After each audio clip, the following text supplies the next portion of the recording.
సూర్యాపేట జిల్లా పెన్పహాడ్ మండలంలో ఎర్రంశెట్టిగూడెం ఒక మారుమూల గ్రామం.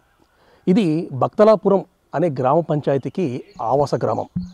అయితే ఈ ఎర్రంశెట్టిగూడెం అనేది ఒక అద్భుతమైనటువంటి ఘనతను తనలో ఇముడ్చుకోవడం జరిగింది. ఎర్రంశెట్టిగూడెం సాధించిన అద్భుతమైన ఘనత ఏంటి అంటే, గ్రామంలో ఉన్నటువంటి ప్రతి ఇంటిలో కూడా గవర్నమెంట్ ఉద్యోగం సాధించిన వారు ఉండటం. సో ఈ విధంగా గవర్నమెంట్ ఉద్యోగం సాధించడం కోసం ఎర్రంశెట్టిగూడెం గ్రామవాసులు పడ్డ తపన ఆరాటం అనేది అంతా ఇంత కాదని చెప్పవచ్చు. ఇంతకు ఎర్రంశెట్టిగూడెం గ్రామస్తులు ఏ విధంగా ఈ ఘనతను సాధించారు? బిగ్ టీవీ స్పెషల్ ఫోకస్ ఇప్పుడు చూద్దాం.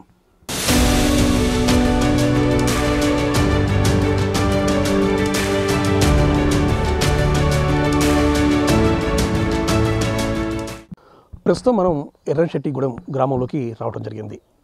ఎర్రంశెట్టిగూడెం సంబంధించేసి ఏ విధంగా ఇంటికొక ఉద్యోగాన్ని వీళ్ళు సాధించగలిగారు అనే విషయాలు తెలుసుకోవడం కోసం అని చెప్పేసి ప్రత్యేకంగా బిగ్ టీవీ యొక్క ప్రదేశానికి చేరుకోవడం జరిగింది. ఇక్కడికి వచ్చిన తర్వాత అనేక విషయాలు, చాలా విషయాలు కూడా, ఆసక్తికరమైన విషయాలు కూడా మనకు తెలియవస్తుంది. ప్రజెంట్గా మనం చూస్తే ఈ యొక్క ఎర్రంశెట్టిగూడెం కూడా పూర్తి స్థాయిలో మొదటి నుంచి కూడా ఇక్కడ ఉన్నటువంటి ప్రజలు మొత్తం కూడా వ్యవసాయాధారిత ప్రజలు, వ్యవసాయాన్ని నమ్ముకొని జీవించే వ్యక్తులు. అందుకోసం మనం ప్రజలకు వీక్షించినట్లయితే ఎక్కడ చూసినా కూడా ప్రతి ఇంట్లో కూడా పచ్చటి చెట్లనే మనకు కనబడుతూ ఉండేది. అంటే పచ్చదనానికి కూడా ఫస్ట్ ప్రియారిటీ ఇచ్చుకుంటూ వస్తున్న పరిస్థితి అయితే ఉండడం జరిగింది.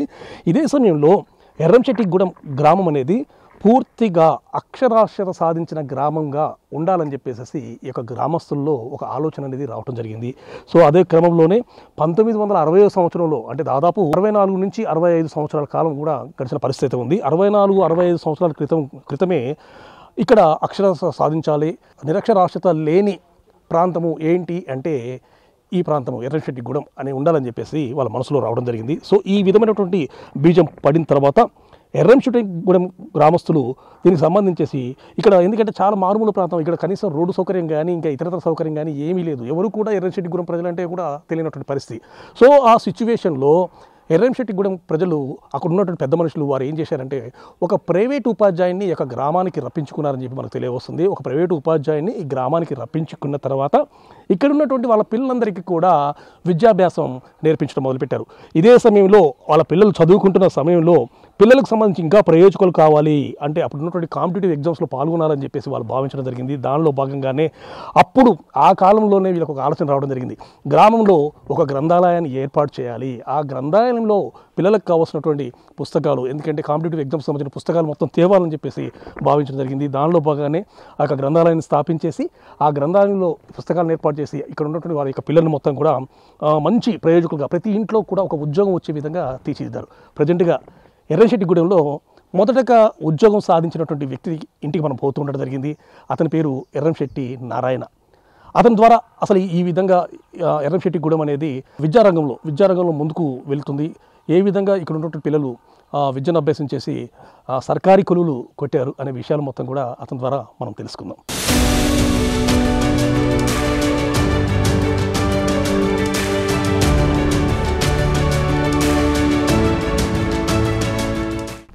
ఎర్రంశెట్టిగూడెంలో ముఖ్యంగా యువత విద్య పట్ల ఆకర్షితులు కావడానికి ప్రధాన కారణం ఈ గ్రామానికి సంబంధించినటువంటి ఎర్రంశెట్టి నారాయణ, అదేవిధంగా వేణుధర్, వీరిద్దరూ కూడా గవర్నమెంట్ కొలువులను సాధించడం జరిగింది. వీరు గవర్నమెంట్ కొలువులు సాధించిన తర్వాత తప్పనిసరిగా మేము కూడా చదువుకోవాలి, మేము కూడా ఉన్నత ఉద్యోగాన్ని సాధించాలి అన్న కాంక్ష అప్పుడున్నటువంటి విద్యార్థుల్లో కానీ యువతలో కానీ రావడం జరిగింది. దానిలో భాగంగా వీరు చదువుకుంటూ అనేక రకమైనటువంటి ఉద్యోగాలు, అంటే అన్ని రంగాల్లో కూడినటువంటి ఉద్యోగాలు సాధించుకుంటూ వెళ్తున్నారు. తమ యొక్క గ్రామానికి కూడా మంచి ఖ్యాతిని తెస్తున్న పరిస్థితి ఉంది. మొదట ఉద్యోగం సాధించినటువంటి నారాయణ గారు బంతున్నారు. సార్ చెప్పండి, యాక్చువల్గా మీ ఊరు అనేది పూర్తి స్థాయిలో నిరక్షరాస్యత గ్రామం అని చెప్పి తెలియవస్తుంది. అంటే ఎవరికి కూడా కనీసం సంతకం పెట్టడం కూడా రాదన్నటువంటి పరిస్థితి. ఆ పరిస్థితుల్లో మీరు ఇక్కడ గ్రామంలో చదువుకోవడం కాకుండా అదేవిధంగా ఉన్నత ఉద్యోగాన్ని సాధించారు. అదేవిధంగా మీరు దాదాపు ఎంఈఓగా రిటైర్గా ఉన్న పరిస్థితి ఉంది. సో ఈ విధంగా కొలువు అనేది ఏ విధంగా సంపాదించారు, అసలు మీ విద్యాభ్యాసం ఏ విధంగా మొదలైంది? విద్యాభ్యాసానికి మెయిన్ కారణం సరే నా ఎంకరేజ్మెంట్ మా ఫాదర్. సరే అప్పుడు ఉన్నటువంటి పరిస్థితుల్లో స్కూల్స్ ఇక్కడ అందుబాటులో లేకపోయినా అనంతరం అక్కడ దూరం ఉండకపోయి తర్వాత చేరుకొని అక్కడ చేరిన తర్వాత ఉన్నటువంటి అప్పుడు చదివేటువంటి యొక్క విద్యార్థులలో ఉన్నటువంటి ఉత్సాహం వాటి వల్ల మేము కూడా పూర్తిగా ఆకర్షితులమై అప్పుడు 12th క్లాస్ తోటి ఎజిబిటి ట్రైనింగ్ ఉన్నప్పటికీ దానికి కాదని డిగ్రీ చదువుకొని డిగ్రీ లెవెల్లో బీఈడీ చేసిన తర్వాత నేను టీచర్ జాబ్ రావడం జరిగింది.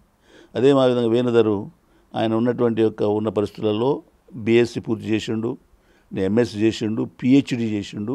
తర్వాత ఆయన engineering college, Osmania university engineering కాలేజీలో లెక్చరర్గా జాయిన్ అయ్యి ఆయన తర్వాత ప్రొఫెసర్ అయ్యిండు, రీడరు, ప్రొఫెసరు, రిజిస్ట్రార్ వరకు ఆయన ఎదిగిండు. నేను ఎంఈఓ వరకు ఎదిగి నేను రిటైర్ అయినటువంటి. అయితే ఇంకో విషయం సార్, యాక్చువల్గా మీ గ్రామానికి సంబంధించి మారుమూల ప్రాంతం, ఎందుకంటే ఇక్కడ రావడానికి కూడా రాకపోకలు కూడా చాలా ఇబ్బందికరమైన పరిస్థితి. ఈ గ్రామం అంటే ఎవరికి కూడా తెలియదు. అదే సమయంలో ఇక్కడికి సంబంధించి స్కూల్స్ కూడా లేనటువంటి పరిస్థితి. అలాంటి సిచ్యువేషన్లో అసలు మీకు చదువు అనేది ఊర్లో ఎవరు చెప్పారు? చదువు అనేటువంటి మొత్తం ప్రారంభం చేసేటువంటి చదువు మాకు ఇక్కడ తొగరు రామయ్య అనేటువంటి ఆయన కొంచెం సీనియర్గా ఉండి ఆయన ప్రారంభించిండు. తర్వాత ఒక ఈ ఉట్లపల్లి నుంచి ఒక ముస్లిమత్ అన్నటువంటి పేరు సంజాని అని వచ్చి ఆయన ప్రైవేట్ స్కూల్ తీసుకొచ్చి మా నాన్నగారు పెట్టిండ్రు. వాళ్ళతో మేము ప్రారంభం చేసడం జరిగింది.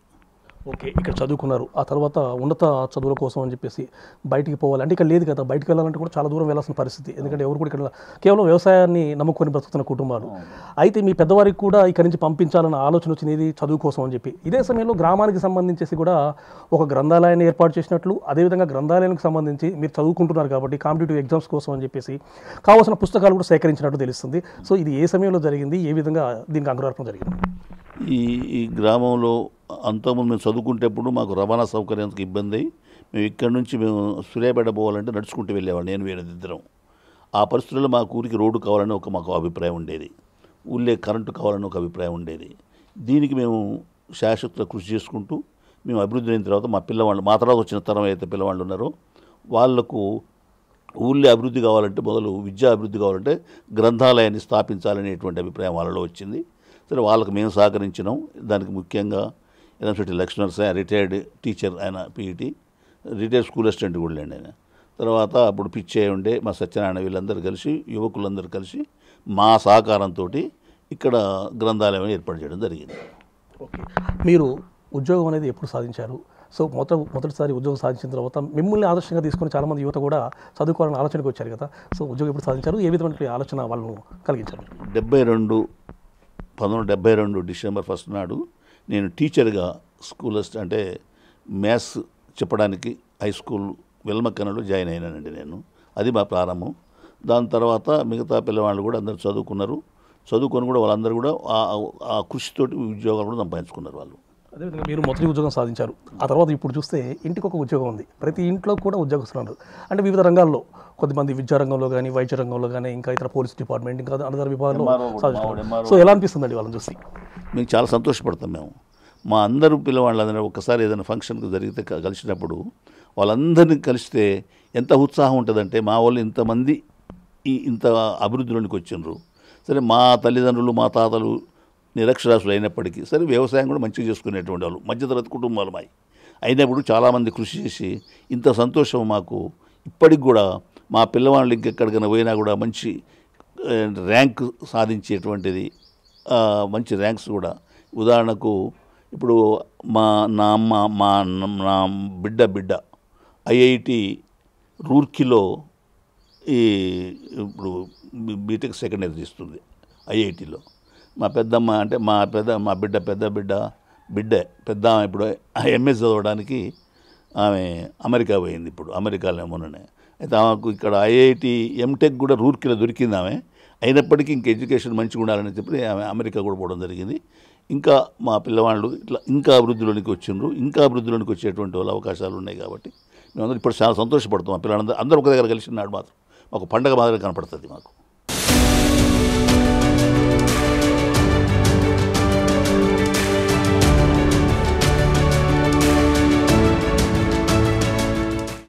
ఎర్రంశెట్టిగూడానికి చెందినటువంటి మరో రిటైర్డ్ ఉపాధ్యాయులు శ్రీరాములు గారు మనతో ఉన్నారు. అసలుకి ఈ యొక్క ఎర్రంశెట్టిగూడెం అనేది ఏ విధంగా డెవలప్ అయింది, అసలు వాళ్ళు ఈ విధంగా అంటే ఎడ్యుకేషన్ పరంగా ప్రజలుగా చూస్తే తను హెడ్ మాస్టర్గా రిటైర్ కావడం జరిగింది. సో ఎడ్యుకేషన్ పట్ల ఆకర్షితులు కావడానికి కారణం ఏంది? ఎందుకంటే వాళ్ళ ఊరు అనేది మనము ఇంతకుముందు చెప్పుకుంటూ ఉన్నాం, నిరక్షరాస్యత ఉన్నటువంటి ప్రాంతం. అలాంటి వ్యక్తులు ఇంటికి ఒక ఉద్యోగం సాధిస్తున్నారు కాబట్టి వారి మాటలో తెలుస్తున్నాం. చెప్పండి శ్రీరాములు గారు, యాక్చువల్గా మీది మొత్తం కూడా నిరక్షరాస్యత ప్రాంతం, అంటే ఎవరికి కూడా కనీసం సంతకం పెట్టిన ప్రాంతం. అలాంటిది మీ ఊర్లో అందరూ కూడా ఉన్నత కొలువులు సాధిస్తున్నారు. అదేవిధంగా మీరు కూడా ప్రధాన ఉపాధ్యాయుడిగా రిటైర్ కావడం జరిగింది. అసలుకి మీకు ఈ విద్య పట్ల ఫస్ట్ ఎందుకు ఆకర్షితులయ్యారు? మీ విద్యాభ్యాసం ఎక్కడే మొదలు? ఇక్కడ ఫస్ట్ మేము చెప్పాం కదండి, ఎర్రంశెట్టి వేణోదర్ గారని. సరే, మన ఎర్రంశెట్టి నారాయణ గారు వీరిద్దరు ఈ ఊర్లో నుంచి డిగ్రీ స్థాయి వరకు చదువుకున్నటువంటి వ్యక్తులు. ఆ ఎర్రశెట్టి వేణోదర్ గారు కూడా బయలుదేరిన రోజు మేకల దగ్గరికి పోయి పశువుల దగ్గరికి పోయి వచ్చి కొట్ట ఊకి చేసి, అంటే కనీసం వాళ్ళని బడికి పంపించడానికి కూడా స్తోమత సక్కంగా ఉండేది కాదు ఎవరికి, కొంతమందికి. సరే, నారాయణ గారి పరిస్థితి ఒక రకంగా ఉంది. వీళ్ళని చూసిన తర్వాత సెకండ్ బ్యాచ్ మేము ఒక 4-5 ఉన్నాం. ఎర్రంశెట్టి లింగయ్య అని, ఎర్రంశెట్టి పిచ్చయ్య అని, ఎర్రంశెట్టి పుల్లయ్య అని రిటైర్డ్ అమ్మారు, నేను. మా సెకండ్ బ్యాచ్ వీళ్ళని ఆదర్శంగా తీసుకొని వీళ్ళు ఎక్కడైతే ఉంటున్నారో అక్కడికి షెల్టర్ కొరకు అక్కడ హైదరాబాద్ వెళ్ళి, ఇక్కడ సూర్యాపేటలో ఇంటర్మీడియట్ చదువుకొని అక్కడి నుంచి హైదరాబాద్ వెళ్ళడానికి విచిత్రం ఏంటంటే మా నాయనమ్మ 20 రూపాయలు ఇచ్చేది హైదరాబాద్ వెళ్తుంటే. ఇదేంటి 20 రూపాయలు హైదరాబాద్ అంటే, పోవడానికి ₹3.75 జగ్గయ్యపేట బస్సు, రావడానికి ₹3.75, ఇంకేది 15 రూపాయలు ఉంటే పో అనేది. గవిలగూరులో దిగి మా పెరకాసులు పోవడానికి మాకు 50 పైసల నుంచి రూపాయి అయ్యేది అంతే. ఆ రకంగా కేవలం మా పెద్దోళ్ళని అనుకరిస్తూ మాకు వ్యవసాయాలు ఏం లేకున్నా కూడా, మాకు తక్కువ మామూలు వ్యవసాయాలు ఉన్నా కూడా మేము ఆ రకంగా చదువుకొని డిగ్రీ దాకా పోయి ఆ నుంచి పీజీ స్థాయిలో పోయి, ఇక మా పెద్దోళ్ళు వీళ్ళిద్దరు, నారాయణ గారికి మొదలు స్కూల్ అసిస్టెంట్ ఉద్యోగం వచ్చింది, తర్వాత వేణోదర్ గారు రీసెర్చ్ చేసుకుంటూ వచ్చింది. మాకు ఇంకొక సౌలత్ ఏంటంటే, కొంతమంది మా తర్వాత నెక్స్ట్ బ్యాచ్ ఖైరతాబాద్లో పెరక భవన్ అనేది ఒకటి ఏర్పాటు చేశారు మా పెరక సంఘం వాళ్ళు. అక్కడ చదువుకోవడానికి పోతే ఏముందంటే, నెలకు 30-40-50 రూపాయలు మాకు మెస్ బిల్ వచ్చేది, కాలేజీ ఫ్రీ. మేము దాన్ని కష్టపడి ఏం చేసినామంటే సోషల్ వెల్ఫేర్లో దాన్ని నమోదు చేయించినాం. మాకు అందరికీ స్కాలర్షిప్ వచ్చేది నెల 70-80 రూపాయలు. ఆ రకంగా మేము చదువుకోవడానికి ఒక రకంగా మా పెరక భవన్ కూడా ఏర్పడింది, బాగా సహాయం చేసింది మాకు. ఆ రకంగా సహాయం చేసిన తర్వాత 1, 2, 3, 4 ఉద్యోగస్తులు అయ్యేసరికి వెనకాల ఉన్నటువంటి తర్వాత బ్యాచ్ కూడా దీన్ని స్ఫూర్తిగా తీసుకొని, వాళ్ళంతా చదువుకున్నారు కదా, మనం ఎందుకు చదువుకోకూడదు అనేటటువంటి ఉద్దేశంతో ఈ ఊళ్ళో బాగా చదువుకోవడం అనేది జరిగిందండి. ఈ ఊళ్ళో ఏ కార్యక్రమం చేసినా ఒక వ్యక్తి ఇట్లా, ఒక పెద్దవాళ్ళు ఇట్లా చెప్తే అందరూ కూడా అనుకరిస్తారు దాన్ని. ఇక ఈ రకంగా ఇక్కడ కళ్ళు గీయడం కానీ, ఇక్కడ ఊర్లో తాగడం కానీ, పిల్లలు ఇక్కడ పోయి ఎంజాయ్ చేయడం కానీ, ఇప్పుడు ఉన్నటువంటి సొసైటీలో ఉన్న అలవాటు వెనకటి నుంచి కూడా మాకు ఎవరికి లేదు. అయితే ఇక్కడ కనీసం మేము చెప్పుకోవాలంటే కిరాణం షాపు లేదు మా ఊర్లో. ఎవరు వచ్చి గుట్కా కావాలి, సిగరెట్ కావాలంటే ఈ ఊళ్ళో దొరకవండి. ఇదేం ఊరే మీరు అంత పెద్ద చదువుకున్న వాళ్ళు అని చెప్తారు, ఏం లేవు అంటే మా ఊర్లో అలాంటి అలవాట్లు ఏం లేవు అనేది. ఇప్పటి వరకు కూడా బెల్ట్ షాప్ అనేది మా ఊర్లో లేదు. ఒకరిద్దరు ఏదో పెడదామని ప్రయత్నం చేసినా అసలు ఎవరు దాకా అమ్ముడు పోక వదిలేసి వెళ్ళిపోయినా బావద్దు. ఆ రకంగా మేము చదువుకుంటూ కొంచెం ముందుకు పోతూనే ఉన్న తర్వాత మా పిల్లల్ని మేము చదివించగలిగినాం. అటు తర్వాత అట్లా ఇంజనీరింగ్లు, మెడికల్, అటు బయట దేశాలలో పోవడం చేయడం ఇదంతా కూడా జరిగిపోయింది.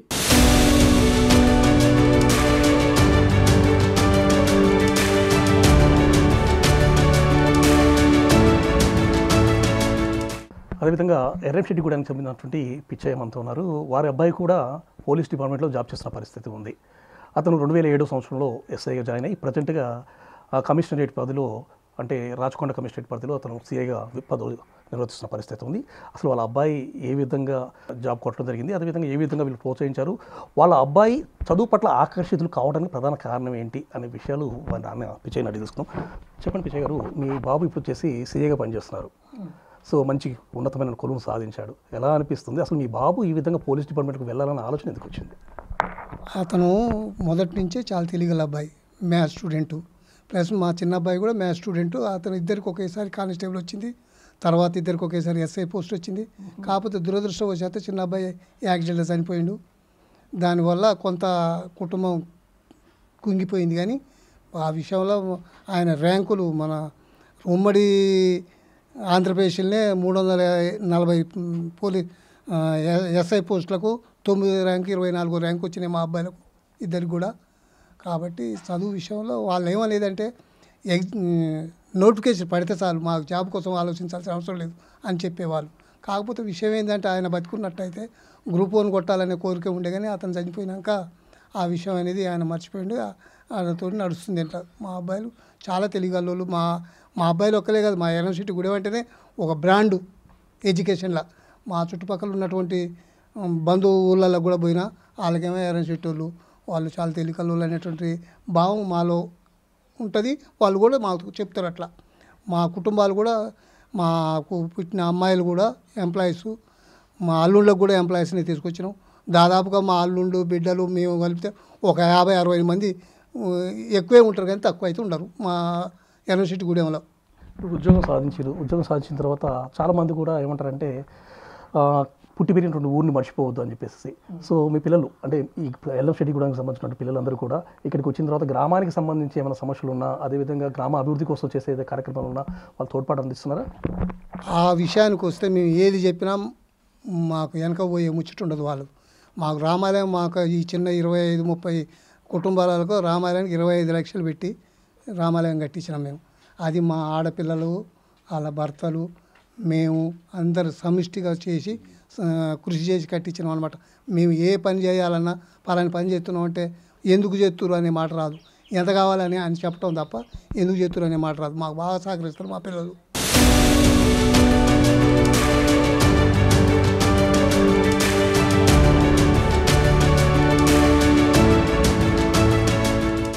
భక్తలాపురం గ్రామంలో ఉన్నటువంటి ఉన్నత పాఠశాలలో స్కూల్ అసిస్టెంట్గా పనిచేస్తున్నటువంటి వెంకటేశ్వర్లు మనతో ఉన్నారు. సార్ చెప్పండి, ఇక్కడ ఉన్నటువంటి ఎర్రంశెట్టిగూడెం సంబంధించిన ప్రతి ఇంట్లో కూడా ఉద్యోగస్తులుగా ఉండడం జరిగింది.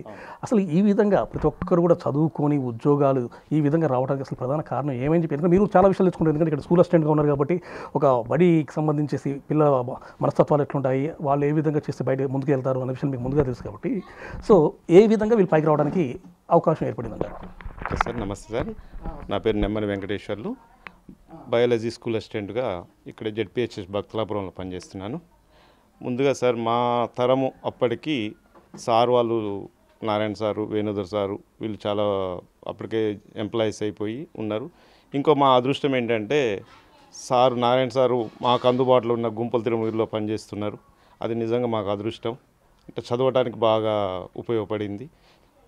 ఇక్కడ నిజానికి ఆ రోజుల్లో సౌకర్యాలు మాత్రం చాలా ఘోరంగా ఉండే. రెండవ తరగతి వరకు ఇక్కడ ఉండేది. నెక్స్ట్ 3rd క్లాస్ మా అప్పటికి పెట్టారు. 4th క్లాస్ నుంచి 5 కిలోమీటర్స్ ఉన్న గుంపల తిరుమలగిరి వెళ్ళి నడుచుకుంటూ చెప్పులు లేకుండా కూడా వెళ్ళి చదువుకునే వాళ్ళం. కానీ దాదాపు నాకు గుర్తు అంత వర్షాలు వచ్చే టైంలో కూడా ఒక్కరోజు కూడా ఆబ్సెంట్ కాకుండా స్కూల్కి వెళ్ళేవాళ్ళం. మా సార్లు ఆశ్చర్యపోయి చూసేవాళ్ళు. ఎందుకంటే అది విలేజ్లో నిరక్షరాస్యులైనా సరే పేదవాళ్ళైనా సరే తల్లిదండ్రులు అంత ఎర్లీ మార్నింగ్ తయారు చేయించేసి మా పిల్లలు చదువుకోవాలనేటువంటి ఒక బలమైన కోరికతోటి వాళ్ళు ఎన్ని కష్టాలను పడేవాళ్ళు కానీ పిల్లలు మాత్రం స్కూల్కి పంపించేవాళ్ళు. మధ్యలో వాగులు అవి వచ్చి తీసుకొని వచ్చి కూడా అట్లా చదివించేవారు. అంటే పేరెంట్స్లో ఆ ఉన్న పట్టుదల అనేది మాకు బాగా ఉపయోగపడింది. ఇక దాని తోడు నారాయణ సార్ మాకు అందుబాటులో ఉండటం, తను ఇక మాకు అన్ని విధాలుగా ఉండటం, రాత్రిపూట కూడా ఇక్కడ వచ్చి చదువుకునే వాళ్ళం సారు వాళ్ళ ఇంటి దగ్గర. అంటే సారు వేరే దగ్గర చేయకుండా మాకు అందుబాటులో చేయటం అనేది మాకు చాలా ప్లస్ అయిందని చెప్పుకుంటాం. ఇంకో విషయం సార్, ఇక్కడ ఏంటంటే 1960 దశకంలోనే అంటే 1960 సంవత్సరంలోనే ఇక్కడ గ్రంథాలయం ఏర్పాటు చేయాలి, ప్లస్ అప్పుడే కాంపిటేటివ్ ఎగ్జామ్స్కి వెళ్తున్నటువంటి విద్యార్థులకు కావాల్సిన పుస్తకాలు ఇవ్వాలని చెప్పి ఆలోచన అసలుకి వారిలో కలగడానికి అసలు ప్రధాన రీజన్ ఏమి ఉంటుంది? ఇందులో కొంత సారు అంటే సారు వాళ్ళ తర్వాత వచ్చినటువంటి సారు వాళ్ళు లక్ష్మీనరసింహ సారు, వెంకటేశ్వర్లు, లింగయ్య బాబాయ్ అని వీళ్ళందరూ మన ఊళ్ళో గ్రంథాలయం ఉంటే బాగుంటుంది, పిల్లలందరూ చదువుకునే పిల్లలు ఆ వెదర్ కల్పించాలి, ఆ వాతావరణం ఉంటే బాగుంటుంది అని చెప్పేసి ఒక గ్రంథాలయం ఏర్పాటు చేయటం. దాంట్లో ఒక ప్రైవేట్ స్కూల్ టీచర్ని తీసుకొచ్చి అక్కడ అందుబాటులో ఉంచారు. దాంతో ఏంటంటే నాకు గుర్తుంది ఏంటంటే మా ఊళ్ళో ఉన్న పిల్లలు అందరం కూడా ఎవరింట్లో పడుకోపోయే వాళ్ళం. అందరూ ఆ లైబ్రరీలోనే పడుకునేది, అక్కడే చదువుకునేది. రాత్రి అన్ని రోజులు కూడా లైబ్రరీలోనే పడుకునే వాళ్ళం. మేము అక్కడే చదువుకొని అక్కడే పడుకొని మార్నింగ్ వచ్చేసి తయారై స్కూల్కి వెళ్ళిపోయేవాళ్ళం. కాబట్టి లైబ్రరీ అనేది నిజంగా అది వివేకానంద గ్రంథాలయం నుండి అది నిజంగా మాకు ఒక వరం అన్నట్టు. మా తర్వాత పిల్లలకు ఇంకా బాగా ఉపయోగపడింది.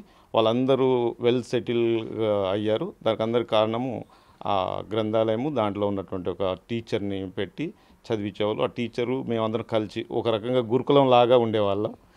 ప్లస్ అందరు కూడా కాంపిటేటివ్ స్పిరిట్ అనేది బాగుండేది. ఆ గుర్తు మేము చదువుకునే రోజులలో అక్కడ చాలా 10 గ్రామాల పిల్లలు ఆ తిరుమలగిరి స్కూల్కి వచ్చేవాళ్ళు.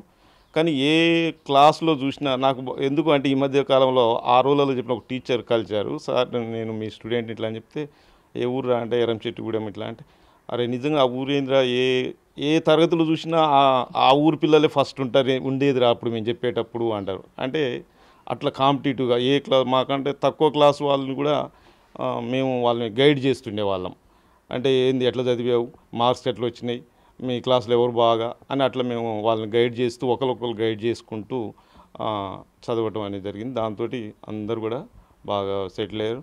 ఆ అదృష్టం నాకు కూడా వచ్చిందేమో అనిపిస్తుంది, ఎందుకంటే ఈ గ్రామంలో పనిచేసే అవకాశం నాకు వచ్చింది. అది సార్ తర్వాత నాకు కూడా వచ్చిన ఒక అవకాశంగా అదృష్టంగా నేనైతే భావిస్తున్నాను. ఇది ఎర్రంశెట్టిగూడెంకి సంబంధించేసి ఈ విధమైనటువంటి ఘనత కీర్తిని సాధించడానికి ముఖ్య కారణము వారిలో ఉన్నటువంటి తపన ఏంటంటే, మా గ్రామం అనేది విసిరి వేసినటువంటి గ్రామం, పూర్తి స్థాయిలో నిరక్షరాస్యతగా ఉన్నటువంటి ప్రాంతము. సో ఈ గ్రామంలో తప్పనిసరిగా చదువుకోవాలి, చదువు యొక్క ఆవశ్యకతను వాళ్ళు అప్పుడే గుర్తించడం జరిగింది. 1960 సంవత్సరంలోనే చదువు యొక్క ఆవశ్యకతను గుర్తించారు. దానిలో భాగంగా పిల్లలకు ఒక ప్రైవేట్ ఉపాధ్యాయుని తీసుకొచ్చి చదువులు చేపించడం మొదలుపెట్టారు. అదేవిధంగా కాంపిటేటివ్ ఎగ్జామ్స్ కూడా అప్పుడే వాళ్ళు ప్రిపేర్ చేయడం మొదలుపెట్టారు. సో ఆ విధంగా అప్పుడు పడ్డటువంటి బీజమే ఇప్పటి వరకు కూడా కొనసాగుతూ ఉండడం జరిగింది. అందుకోసమే అన్ని విభాగాల్లో, అన్ని రంగాల్లో కూడా ఇక్కడ ఎర్రంశెట్టిగూడెం సంబంధించినటువంటి యువత, అదేవిధంగా విద్యార్థులు అనేవి రాణిస్తున్నారు. అన్ని రంగాల్లో కూడా ముందు వరుసలో నిలుస్తున్నారు. సో ఈ విధంగా ఉండటం అనేది మా అదృష్టంగా భావిస్తున్నామని చెప్పేసి కూడా ఎర్రంశెట్టిగూడెం గ్రామస్తులు చెప్తున్న పరిస్థితి ఉండడం జరిగింది. ఎర్రంశెట్టిగూడెం నుంచి కిరణ్ రైతు పుల్లారావు, బిగ్ టీవీ.